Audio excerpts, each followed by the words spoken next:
Double light na pare, doble suabe. Itong tikman mo dapat, doble sarap. Double light nga talaga. Yeah, mga kadel, good morning. Panibagong araw, panibagong vlog na naman tayo. Nandito na tayo kala Father na si Father yan, nasakay na pala yung mga punlang kamatis, mga DL, yung mga ka-DL para dadali na doon sa farm 2 para makakaano tayo, makakatanim.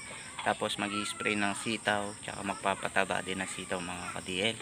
Yung mga ka-DL, abang-abang na lang po doon sa farm ni Father.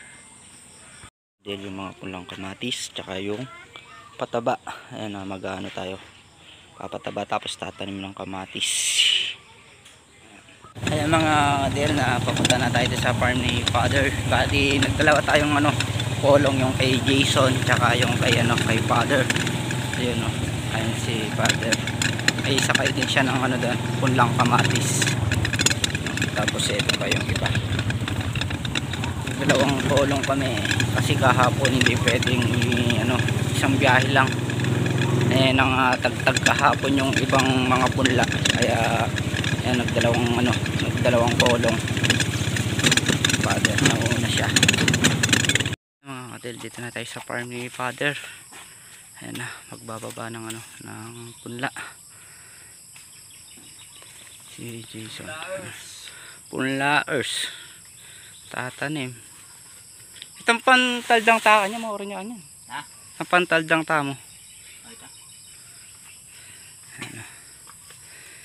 Nagdalawang kolong kahapon hindi pwede kahapon. Luloksulo. Na? Oo. Saan?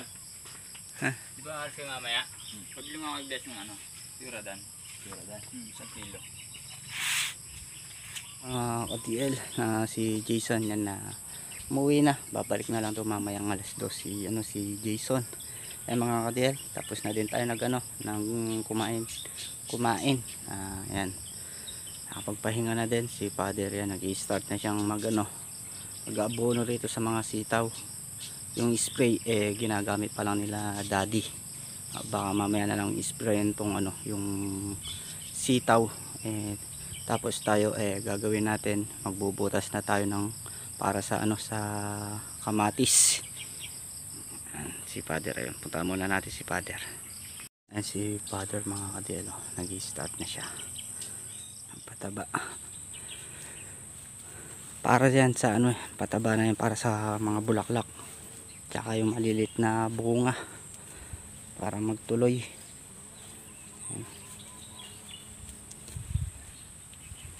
Kasyahin kayo mo?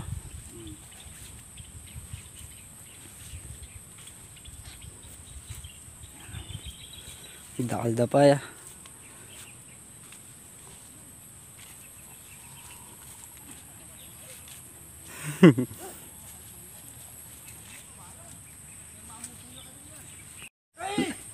Tumataginting Nakendali mo, Bogart. Ano? Dito mo. Dito? Grasero. Ayun nga. Alin? Grasero to. Tayo bunga. Na? Nakaano lang kapon yan.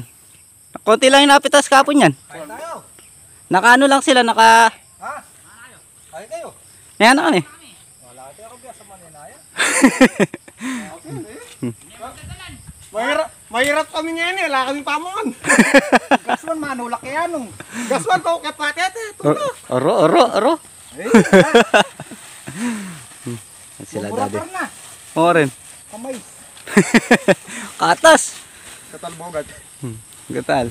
Bogart. Nakakaila na po din. 2.8. Alin? Napitasan. Sitaw. Oo.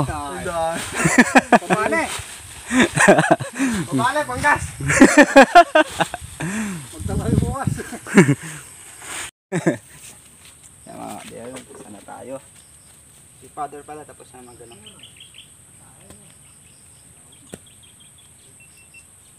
Tama may ikin eh. Ha? Tama may. Oh. Ano yung nilapit eh? Yan, dami sa mong tulak. Makain naman.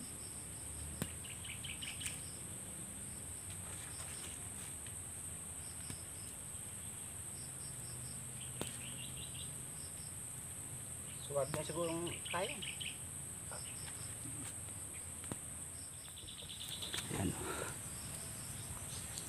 Tapos, ayan, langgam.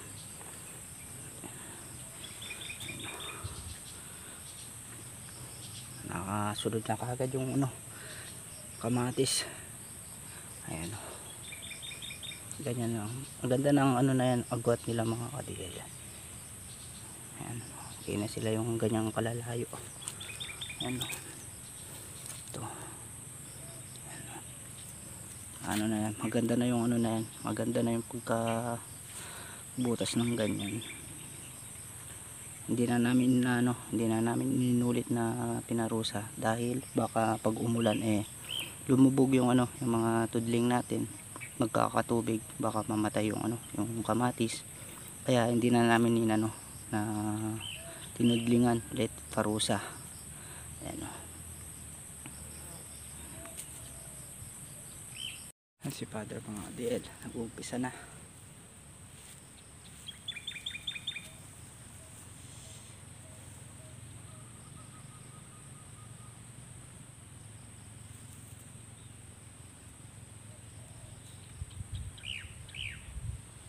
Itong dalawa na to, tapos na tayo magbutas para si Father matulungan natin siya magtanim.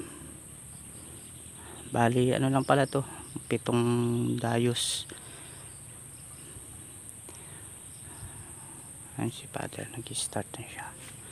Tayo mag-start na din tayo rito sa 2 tudling. Mga deal, start na tayo.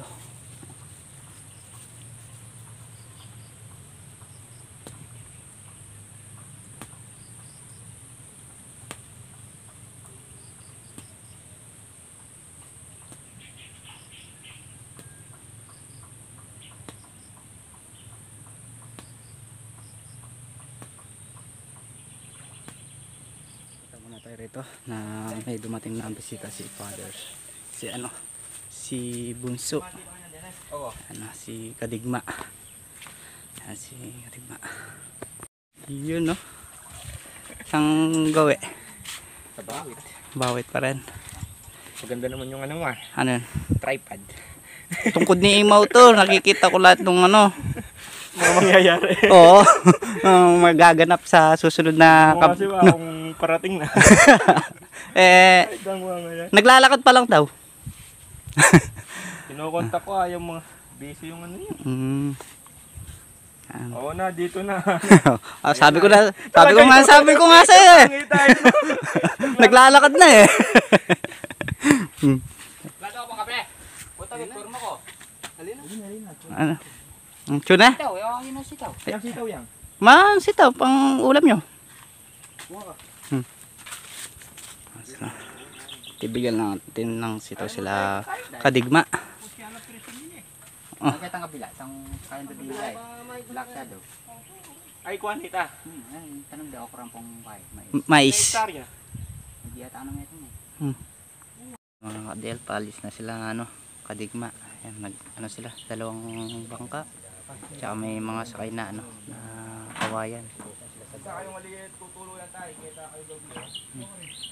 Para yung isang kalubong na. Hindi masyadong masitan. Kasi parang mabait yung bungad. Taguyaan yun.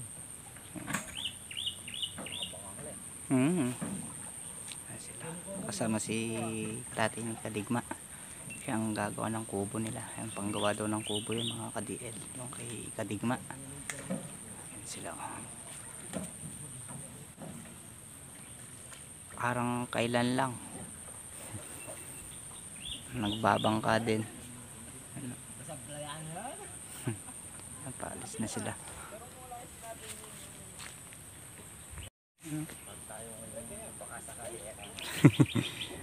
Natago sila sa puno. Dahil nakaalis na sila Kadigma, ano na natin yung natin, yung pagpatuloy na natin yung pagbubutas natin ng tudling.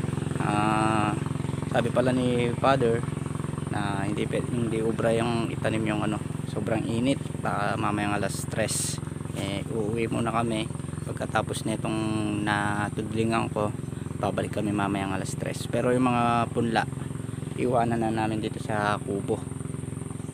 Tara para matapos na natin. Sa pagtanim ng ano ng kamatis, hindi mainit. Pero kanina talagang hindi pwedeng itanim kanina mga kadil na sobrang init talaga kanina.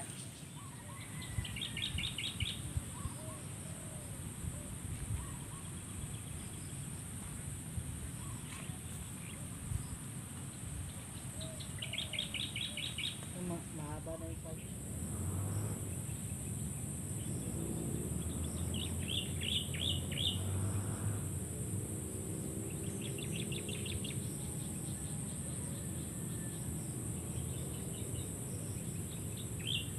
mga kadil, natapos na yung 10 tray na order na kamatis mga kadil. Yan na yung natira, ano, isang tray tsaka kalahati.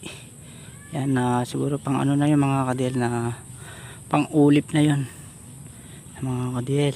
Papahinga na tayo si Father, hapon na din. Importante yung araw na to, yung pinag-usapan na tatanim yung ano, tatanim yung kamatis. Yan na tapos din. O bukas doon tayo sa ano, doon tayo sa sitaw bukas, pipitas ng sitaw, spray. Hindi na tayo nakapag-spray ngayon, bukas na lang daw sabi ni Father. Yan importante yung mga punla nating kamatis ngayon na ano, na tanim. Kaya bukas pitas tsaka bubod ng ano, Puradan. Mga kadel, hanggang dito na lang ulit po yung video natin. Mga kadel, hapon na. Bukas naman ulit sa pagbalik natin bukas rito, pitas ng sitaw mga kadel. Basta importante natapos natin yung natanim yung ano, yung punlang kamatis mga kadel. Yan mga kadel, hanggang dito na lang ulit po yung video natin. Next-upload ulit po tayo. Yan, maraming salamat po sa support at po sa tiwala. And God bless po. Sana magustuhan nyo po yung simpleng video po natin mga kadel. Yan, kita-kita po tayo sa next upload po natin.